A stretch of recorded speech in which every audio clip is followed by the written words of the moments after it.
Hello friends, நான் உங்கள் சுருராஜி பேசுகிறேன். இது சுருராஜியின் கதை சொல்லும் நேரம்.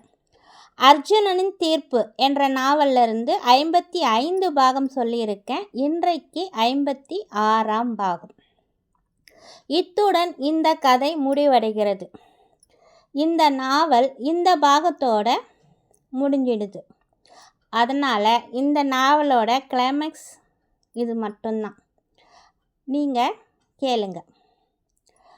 அன்றைக்கிரவு அவந்திகாவும் அர்ஜுனனும் அவர்களின் அறைக்குள் இருந்தார்கள். அவந்திகா அர்ஜுனனின் மார்பின் மீது படுத்து கொண்டு, நான் உங்கள் கூட தனியாக எங்கேயும் வரமாட்டேன்ப்பா, நம்ம எங்கேயுமே போக வேண்டாம், இங்கேயே இருக்கலாம் என்று அர்ஜுனனிடம் சொன்னாள் அவந்திகா. உடனே அர்ஜுன், நீ சரிப்பட்டு வரமாட்டேன், இரு இப்போ வரேன் என்று சொல்லிவிட்டு அறையை விட்டு வெளியே சென்றவன் நேராக யசோதாவின் அறைக்கு சென்று கதவை தட்டினான். வெளியே வந்த யசோதா, என்னடா மறுபடியும் ஆரம்பிச்சிட்டியாடா என்று கோபமாக கேட்டாள்.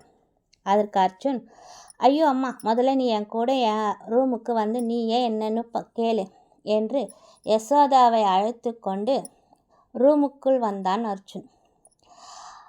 பின்பு யசோதாவிடம் திரும்பி, அம்மா, நீ அவகிட்ட என்ன பேசுவியோ ஏது பேசுவியோ எனக்கு தெரியாது. நாளைக்கு என் கூட அவள் ஹனிமூனுக்கு கிளம்பி வரணும். இல்லைன்னா நான் எத்தனை நாள் லீவ் எடுத்துருக்கணும் அத்தனை நாள் லீவாக மொத்தத்தையும் கேன்சல் பண்ணிவிட்டு நான் மறுபடியும் வேலைக்கே போயிடுவேன். அப்புறம் இந்த வீட்டு பக்கம் நான் வரமாட்டேன். நீ என்கிட்ட இந்த வீட்டுக்கு ஒரு வாரிசு வேணும் அப்படின்ற விஷயத்தை பற்றி எப்போவுமே நீ என்கிட்ட கேட்கவே கூடாது, பேசவும் கூடாது, சொல்லிட்டேன் என்று சொல்லிவிட்டு கட்டில் மேல் படுத்து கொண்டான் அர்ஜுன். உடனே யசோதா அவந்திகாவின் பக்கம் திரும்பி, ஆட என்னம்மா நீ, அவன் தான் ஆசைப்படுறான்ல, கொஞ்ச நாள் அவன் கூட எங்கேயாவது வெளியில் தான் சென்று தங்கிவிட்டு தான் வாயேன் என்று கூறினாள். இல்லை அத்தை, எனக்கு இதில் விருப்பம் இல்லை, நான் அவர் கூட எங்கேயும் அப்படின்னு அவந்திகா சொல்லிக்கிட்டு இருக்கும்போதே, இங்கே பாரு, எனக்கு என் பையனோட சந்தோஷந்தான் முக்கியம், அப்புறம்தான் மற்றவங்க எல்லாம். உன்னை எனக்கு மருமகளாக நான் தேர்ந்தெடுத்ததுக்கு முக்கிய காரணமே உன்னுடைய பொறுப்பான நடவடிக்கையால் தான். அன்றைக்கி முதல்ல கோவிலில் ஒரு வயசான கிழவியை காப்பாற்ற என் பையனுக்கு அர்ச்சனை பண்ண வச்சுருந்த தேங்காவை எடுத்து நீ உடச்சிட்ட. 2வது தடவை கோவிலில் அன்னதானம் போடுறதுக்கு என் பையனுக்கு சமைக்க நான் வாங்கின காய்கறிகளே நீ தானம் பண்ணிட்ட. 3வது தடவை என் பையன் ஆசையாக அவனுக்கு வரப்போகிற பொண்டாட்டிக்காக வாங்கின புடவையை நீ எடுத்துக்கிட்டு போயிட்ட என்று யசோதா சொல்லி கொண்டிருக்கும்போது, ஐயோ அத்தை, ப்ளீஸ், போதும் போதும், தெரியாமல் நான் அவர் கூட எங்கேயும் போக மாட்டேன்னு சொல்லிட்டேன். ஆனால் நீங்கள் இதையே திரும்ப திரும்ப என்கிட்ட எத்தனை வாட்டி தான் சொல்லுவீங்க? நாளைக்கு என்ன, இப்போவே கூட நான் உங்கள் பையன் கூட ஹனிமூன் போகிறதுக்கு ரெடியாக இருக்கிறேன், போதுமா என்று அவந்திகா சொன்னவுடன் அவள் பேசிய அனைத்தையும் கேட்டுக்கொண்டு சிரித்து கொண்டே இருந்த அர்ஜுன் அவளை அப்படியே கட்டி அணைத்து கொண்டு கட்டில் மேல் படுத்தான். உடனே யசோதா, டே இருடா, நான் வெளியே போகிறேன், அதுக்குள்ளே உனக்கு என்னடா அவ்வளோ அவசரம் என்று யசோதாவும் சிரித்து கொண்டே கதவை மூடிவிட்டு சென்றாள். அப்பாடா, இப்போ வந்தியா என் வழிக்கு, இதை முதல்லையே சொல்லியிருக்கலாம்ல, தேவையில்லாமல் என் அம்மாவை வேற டென்ஷன் பண்ணிக்கிட்டு. சரி சொல்லு, எங்கே போகலாம் நம்ம ஹனிமூனுக்கு? உனக்கு எங்கே போகணும்னு ஆசையாக இருக்குது சொல்லு அவந்திகா என்று கேட்டான் அர்ஜுன். சிறிது நேரம் அமைதியாக இருந்த அவந்திகா, நம்ம மகாராஷ்டிராவுக்கு போகலாம் என்று சொன்னாள். அவந்திகா, என்னாச்சு, எதுக்காக நீ சம்மந்தமே இல்லாமல் அந்த ஊரை சொல்கிற என்று கேட்டான் அர்ஜுன். அங்கே தான் என் அண்ணாவுக்கு அக்கா வைத்தியம் பார்க்குறாங்கன்னு அப்பா சொன்னார் இல்லையா, நாமும் போன மாதிரியும் இருக்கும், அவங்களையும் பார்த்த மாதிரியும் இருக்கும், அவங்கள பார்த்த சந்தோஷமும் எனக்கு இருக்கும் இல்லை என்று ஆசையாக கேட்ட அவந்திகாவை சிறிது கவலையோடு பார்த்த அர்ஜுன், சரி நம்ம மகாராஷ்டிராவுக்கு போகலாம், ஆனால் அதுக்கு முன்னாடி நான் சொல்கிற இடத்துக்கு முதல்ல போகலாம். நீ அங்கே என்னை எந்த அளவுக்கு சந்தோஷமாக வச்சுருக்கியோ அதை பொறுத்து தான் நான் உன்னை அங்கே மகாராஷ்டிராவுக்கு அழைச்சிட்டு போகிறத பற்றி யோசிக்க முடியும் என்று சொன்னான் அர்ஜுன். சரி, நீங்கள் எங்கே சொல்கிறீங்களோ அங்கே போகலாம். உங்கள் மனசு கஷ்டப்படுத்துகிற மாதிரி நான் நடந்துக்க மாட்டேன். நீங்கள் என்ன சொன்னாலும் நான் கேட்பேன். இப்போ உங்களோட சந்தோஷம்தான் என்னுடைய சந்தோஷம், போதுமா என்று சொன்ன அவந்திகாவை கட்டி தழுவி கொண்டான் அர்ஜுன். உடனே அவந்திகாவும் அவனை கட்டி பிடித்து கொண்டாள்.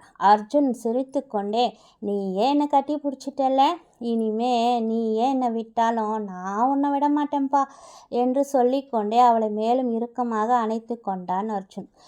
சரியாக 1:30 மணிக்கு மேலே அவந்திகா அவனை பிடிச்சு தள்ள முயற்சித்தான். அர்ஜுன் அவளை மேலும் இறுக்கி அவளை அசைய விடாமல் அணைத்து கொண்டே படுத்தான். முடிந்தவரை போராடி பார்த்த அவந்திகாவும் பிறகு முடியாமல் அவனோட அணைப்பில் அப்படியே அடைப்பட்டு கிடந்தாள். பிறகு கொஞ்ச நேரத்தில் அமைதியாயிட்டான். அவகிட்ட கொஞ்சம் மாற்றம் தெரிஞ்சது. அவள் அர்ஜுன்கிட்ட, என்னோட அண்ணாவையும் அக்காவையும் எனக்கு பார்க்கணும், எனக்கு அவங்க வேணும், அவங்க என் கூடவே இருக்கணும்னு நான் ஆசைப்பட்றேன், இனிமேல் அவங்கள விட்டு என்னால் பிரிஞ்சு இருக்க முடியாதுன்னு சொல்லி அழ ஆரம்பித்தான். கண்டிப்பாக நீ சொல்கிற மாதிரியே உன்னோட அக்காவும் அண்ணாவும் உன் பக்கத்திலே இருக்கிற மாதிரி நான் ஏதாவது ஏற்பாடு பண்ணுறேன். நீ இதே மாதிரி என்னுடைய அரவணைப்பிலே எப்பவும் இருக்கணும், சரியா? இந்த மாதிரி என் கூட நீ எப்பவும் இருந்தனா சரியாக 10 மாதங்கள் கழித்து உன்னுடைய அண்ணாவையும் அக்காவும் நமக்கே குழந்தையா பிறப்பாங்க. காலம் முழுவதும் உன்கிட்ட தான் அவங்க இருப்பாங்க என்று கூறினான் அர்ஜுன். நிஜமாகவா? நீங்கள் சொல்கிறபடி நான் உங்களோட அரவணைப்பிலே இருந்தால் என்னுடைய அக்காவும் அண்ணாவும் நிஜமாகவே என்கிட்ட மறுபடியும் வந்துடுவாங்களா? நான் அவங்கள பார்ப்பேனா என்று நம்பிக்கை இல்லாமல் திரும்பவும் அழ ஆரம்பித்தாள். அவளின் கண்ணீரை துடைத்து கொண்டே அர்ஜுன், உன்னுடைய இந்த கோபத்தையும் வெறியும் விட்டுடு. அப்போதான் அவர்களால் உன்னுடைய வயிற்றில் வந்து மறுபடியும் பிறக்க முடியும். உன்னோட அன்பையும் பாசத்தையும் அவர்களிடம் நீ தாராளமாக காட்டலாம். நீ அவர்களிடம் உன்னுடைய அன்பையும் பாசையும் காட்டுறதுக்கு முன்னாடி அதை கொஞ்சம் என்கிட்டையும் காட்டு. அப்போது தான் என்னால் உன் கூட சந்தோஷமாக இருக்க முடியும் என்று கெஞ்சினான் அர்ஜுன். அவந்திகாவும் சிரித்து கொண்டே, சரி சரி, எனக்கும் உங்களை ரொம்ப பிடிச்சிருக்கு.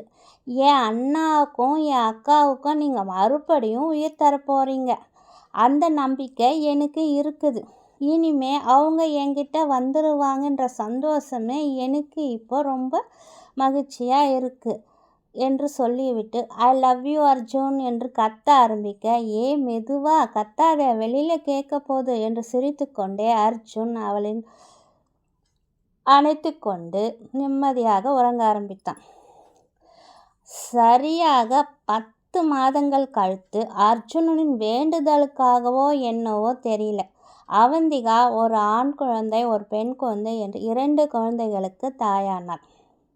அதுக்கு முன்னாரே கவுன்சிலிங் மூலமாக அவள் பரிபூர்ணமாகவும் குணமானாள். சிறைக்கு சென்று குழந்தைகளை உதயமூர்த்தி உமாவிடம் காட்டிய போது அவர்களும் மிகவும் ஆனந்தப்பட்டார்கள். வீட்டில் யசோதா குழந்தைகளை பார்த்து கொள்ள அவந்திகா வீட்டின் பொறுப்புகளை முழுவதும் ஏற்றுக்கொண்டாள். ஒரு பக்கம் கிச்சனு, இன்னொரு பக்கம் அர்ஜுனு, நடுவில் குழந்தைங்க என்று அவளால் சமாளிக்கவே முடியல.